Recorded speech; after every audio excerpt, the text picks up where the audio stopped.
தஞ்சாவூர் அரசு கல்லூரியில் சமத்துவ பொங்கல் ஆட்டம் பாட்டத்துடன் கோலாகலமாக கொண்டாடப்பட்டது. அந்த காட்சிகளை பார்க்கலாம்.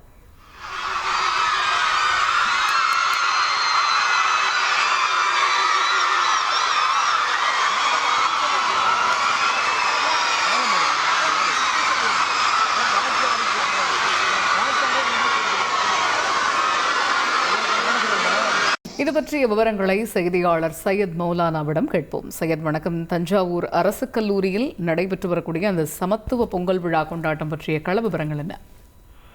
தமிழர் திருநாளாம் பொங்கல் பண்டிகை வரும் 14ஆம் தேதி கொண்டாடப்பட உள்ள நிலையில் தஞ்சாவூரில் உள்ள குந்தவை நாச்சியார் அரசு மகளிர் கலைக்கல்லூரியில் பயிலும் மாணவிகள் சமத்துவ பொங்கல் வைத்து ஆட்டம் பாட்டத்துடன் கொண்டாடினர். பாரம்பரிய உடையான சேலை அணிந்து வந்து மண்பானையில் பொங்கல் வைத்து உற்சாகமாக பொங்கல் விழாவை கொண்டாடினர். இக்கல்லூரி வளாகத்தில் சமத்துவ பொங்கல் விழாவாக வண்ண கோலமிட்டு கரும்பால் தோரணங்கள் கட்டி சந்தனத்தில் பிள்ளையார் பிடித்து மண்பானையில் பச்சரிசியில் பொங்கல் வைத்து பால் பொங்கி வரும்போது பொங்கலோ பொங்கல் என மாணவிகள் குலவை சத்தம் எழுப்பி உற்சாகம் அடைந்தனர். அதனைத் தொடர்ந்து கிராமிய பாடலுக்கு கும்மியாட்டம் ஆடியும் திரை இசை பாடலுக்கு ஏற்ப நடனம் ஆடியும் அசத்தி ஆடினர். அதே போன்று ஜாதி மதம் பாகுபாடு இல்லாமல் மாணவிகள் சமத்துவ பொங்கலை விழாவை உற்சாகமாக கொண்டினர். மேலும் ஜல்லிக்கட்டு காளைகள் கொண்டு வரப்பட்டு மாணவிகள் அதன் முன்பாக நின்று செல்ஃபி எடுத்து மகிழ்ந்தனர். முன்னதாக முன்னாள் மாணவர்கள் மற்றும் மும்முறை சார்ந்த பிரமுகர்கள் பொங்கலுக்கு தேவையான பொருட்களை சீர்வரிசையாக எடுத்து வந்து மாணவிகளிடம் வழங்கினர்.